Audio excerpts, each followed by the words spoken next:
"My grandma's in the basement," the boy told the bikers. They were horrified at who put her there. The rain had washed the road into a ribbon of mirrors when the boy stumbled out from behind the hedges, scraped, knees shining, eyes far too old for his small face. The roar of the approaching motorcycles rose like thunder rolling over the hills, and for a split second it looked as if the world itself was about to swallow him. His breath came ragged, his hands trembled.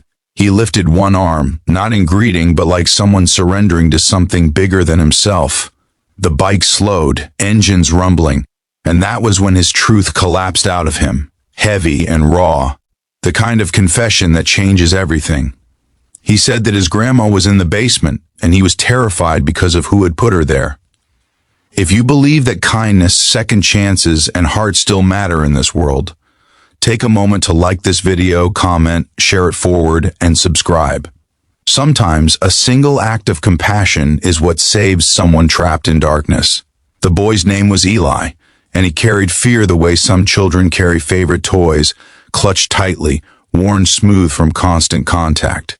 For weeks, the house at the end of the gravel drive had seemed to shrink in on itself like a wounded animal, curtains never moving, lights dim long before nightfall. Eli's father had been gone for months, swallowed by promises of quick money and easy jobs that never came true.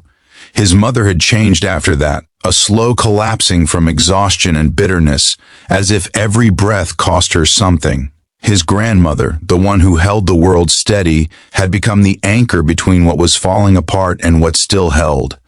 She baked bread, hummed hymns out of tune, and wrapped Eli in the sort of hugs that made even winter feel like summer.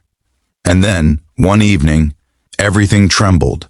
Voices rose behind closed doors, heavy footsteps pounded the hallway, and a door slammed like the end of a chapter. After that came silence, that awful kind that feels alive. Days passed with nothing but the sound of the refrigerator groaning and the ticking of the kitchen clock. Eli noticed how his mother stopped going downstairs. He saw the way she kept the basement door locked, how her eyes refused to meet his when he asked about Grandma. She said it was safer if he stayed upstairs.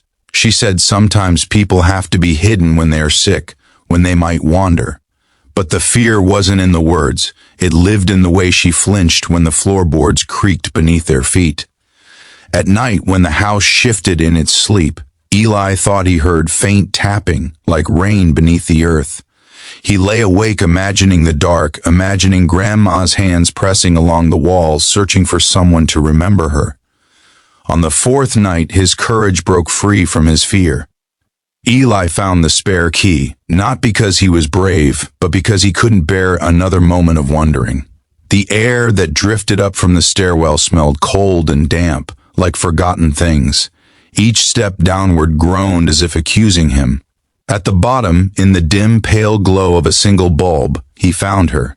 She was wrapped in blankets, seated on an old mattress, pale but alive, eyes soft and surprised to see him. She wasn't tied. She wasn't locked in. She was simply hidden away, tucked into secrecy. Grandma tried to smile, tried to convince him she was fine, and that his mother was only frightened of losing another person. Frightened of the hospital bills, frightened of the world's cruelty. She touched Eli's hand, and he felt the tremor in her grip. He wanted to believe everything was okay, but he couldn't unsee the cracked windows, the damp creeping toward her feet, the loneliness that had gathered like dust around her shoulders. His mother discovered him there, and the panic in her face was not the anger of being disobeyed, but the terror of being exposed. The words she spilled were not cruel, merely desperate. She confessed that after the doctor spoke of advanced care, a facility she couldn't afford, she had done the only thing she could imagine to keep her mother near. She believed the basement would be safer than any world that might take her away. But love, twisted by fear, can become a cage, and Eli felt something harden inside him. Not hatred, not blame, but a fierce understanding that love, if it forgets dignity, becomes a shadow of itself. The bikers appeared the next morning, leather jackets shimmering with rain, engines shivering the quiet into pieces. They weren't the menacing strangers his mother always warned him about. They were part of a riding group that delivered food to families on the outskirts of town. They had lived many lives, some broken, some rebuilt. Eli had heard the sound of their engines and, in a moment of wild faith, ran to them. He spoke with hands shaking and heart racing, telling everything in one breath, that his grandma was in the basement and he didn't think it was. Right, that his mom was drowning in fear, that he didn't know who to trust anymore. The bikers listened, and the horror on their faces was not the kind that condemns, but the kind that recognizes suffering hiding in plain sight. They understood the dangerous line between loving someone and trapping them. They followed him back. They walked softly through the house, as if entering a fragile memory. They saw the grandmother, frail and blinking up at them, and they saw the shame in the mother's eyes, the way she clutched her hands, unsure of where to hide them. Instead of shouting, they made calls. One rider knew a social worker who specialized in elder care. Another knew a small nonprofit that helped families cover medical support. They spoke gently, like men who had learned long ago what damage loud voices can do. The basement door opened wide. Sunlight spilled down. Within hours, a plan emerged. Grandma was moved upstairs, propped in pillows near the window, where the breeze carried the scent of wet grass. A nurse visited. Paperwork was explained. Support arrived not as judgment, but as relief. For the first time in weeks, Eli slept. He dreamed of summer lawns and the sound of his grandmother's laugh floating through the hallway. His mother cried quietly in the kitchen, not because she had been caught, but because the weight she had been carrying alone was finally shared. The bikers came back over the next few days, bringing soup, stories, and a reminder that families can be held together by strangers who choose not to look away. Slowly, the house began to breathe again. Near the end of that week, as Eli watched the afternoon light spill across the floor, he realized the greatest change had not been in the basement or in the paperwork, but in his understanding of love. True love doesn't hide people away, even when fear screams that the world is dangerous. True love invites help, even when pride aches.